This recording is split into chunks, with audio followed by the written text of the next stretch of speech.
जय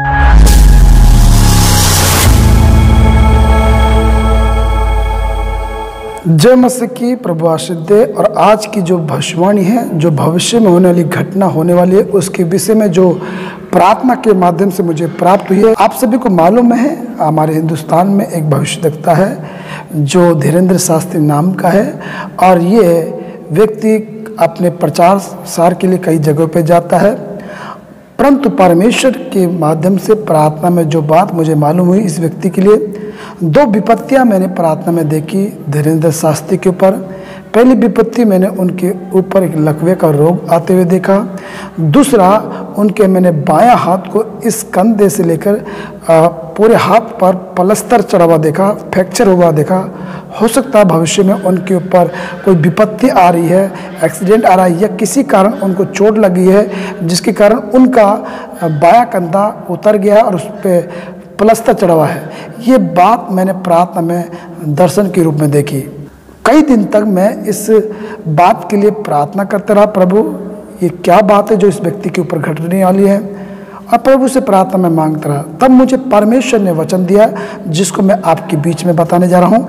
यहाँ पर लिखा है, प्रेरितों की पुस्तक उसका 13 अध्याय से लेकर 12 पद तक हम देखते हैं। यहाँ पर एक झूठा भविष्यद्वक्ता है बार यीशु नाम का, और इसने क्या किया, जब परमेश्वर के दास वहाँ पर सुसमाचार सुना रहे थे, वहाँ के लोगों को विश्वास करने से रोका।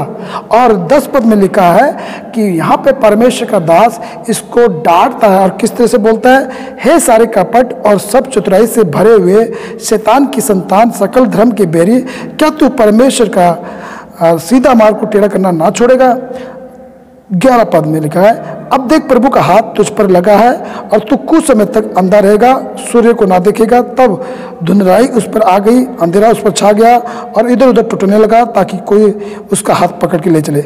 देखिए, ये व्यक्ति जो था बार यीशु नाम का, ये परमेश्वर के सीधे मार्ग को टेढ़ा करना नहीं छोड़ा था, यानी कि सुसमाचार पर लोगों को विश्वास करने से रोक रहा था, तरह तरह की बातें बोल रहा था। तब परमेश्वर का हाथ इस झूठे भविष्यद्वक्ता के ऊपर लगा। ये वचन ने मुझे क्लियर किया धीरेंद्र शास्त्री के लिए।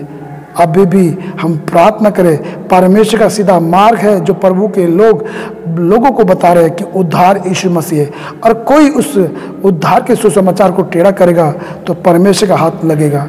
इसलिए विपत्ति एक सावधानी है, एक चेतावनी है, और मसीह लोगों के लिए एक जागने का और होशियार होने का समय है। और ध्यान दीजिएगा, परमेश्वर के वचन में लिखा है, अय्यूब उसका 34 अध्याय उसके 21 पद में, क्योंकि परमेश्वर की आंखें मनुष्य के चाल चलन पर लगी रहती हैं और वह उसकी सारी चाल चलन को देखता रहता है।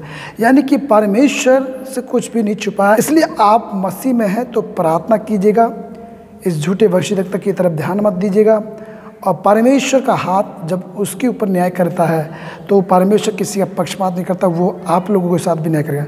इसलिए कि हर एक मसीह भाई बहन प्रार्थना करें अपने जीवन को लिए, यीशु मसीह का आगमन है, उसके सामने खड़े हो सके। जय मसीह की।